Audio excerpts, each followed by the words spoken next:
Thank you, Chairman Rogers, and to the ranking member for holding this important hearing. It has been over 2 years since we saw Russia launch a brutal invasion of Ukraine. But for many Ukrainians, this conflict began a decade ago with Russia's continued occupation of Crimea.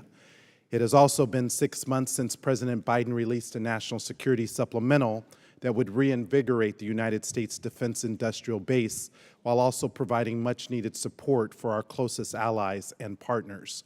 President Biden's supplemental request would provide billions in direct industrial investments in the United States, including over $4 million in my home state of Nevada alone.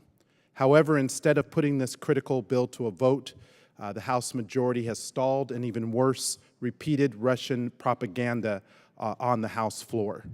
It was reported this week that U.S. Central Command has sent a stash of Iranian munitions it captured from Houthi militants to Ukraine. General Cavalli, I understand that desperate times call for desperate measures. Can you provide examples on how Ukrainians are continuing to stay in the fight even as support from the United States has lagged? And can you expand on how crucial it is that Congress pass the National Security Supplemental? Yeah, absolutely, Congressman. The first and most clearest and present example is the self-rationing of artillery rounds that the Ukrainians are using right now. So they know that they have a limited supply until we are able to begin supporting them again. And in the meantime, they have self-restricted the amount of artillery they use. This has significant consequences on the battlefield, of course. They're already at a 5-to-1 deficit in artillery fires as compared to the Russians, and that will obviously increase dramatically in the absence of a supplemental, sir. Thank you. Assistant Secretary Wallander, several of our European allies continue to rely on Chinese-made logistics networks, ports, and 5G capabilities. I'm concerned that this leaves these countries vulnerable to economic pressure coming from the PRC. How are you assessing the threat of over-reliance on Chinese infrastructure in Europe, especially in the telecommunications space, and how can we work with our allies and partners to give them an alternative?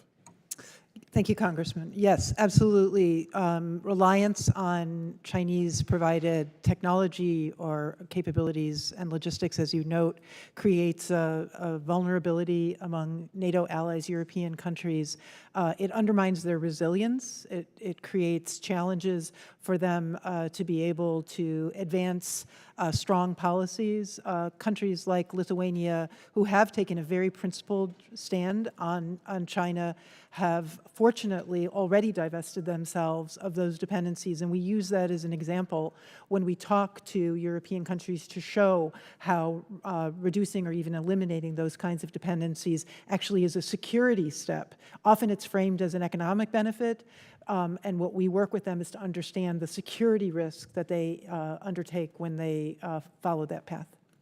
Congressman, it might be useful to note also that U.S. EUCOM designs exercises or aspects of its exercise program specifically to test infrastructure and to flush out problems with its ownership. That gives us the opportunity to do everything from work on the networks, you know, the communications networks and infrastructure, as well as the physical infrastructure and the manpower of a port, for instance. And then we work very closely with the Department of State and the Office of the Secretary of Defense, specifically Dr. Wallander, to address our concerns with countries. It's actually a very successful program, I think, so far. But it is a big task that we're trying to push back on. Great. And in my final time, General, what are the lessons that EUCOM has learned about the use of these autonomous capabilities in large-scale combat operations, and has it changed the way we think about the use of unmanned capabilities specifically? Not completely, not yet. It hasn't changed everything, Congressman. We're watching it very closely because there's clearly something there. But I would note that the principal decisions on the battlefield for both sides are made by legacy systems. It's tanks and it's artillery. All the drones and stuff have not yet produced that. The two areas where I'd say are the most promising are long-range penetration from the air to substitute for ballistic missiles, and what the Ukrainians have done in the Black Sea with unmanned systems is. Gentleman's time's that's expired.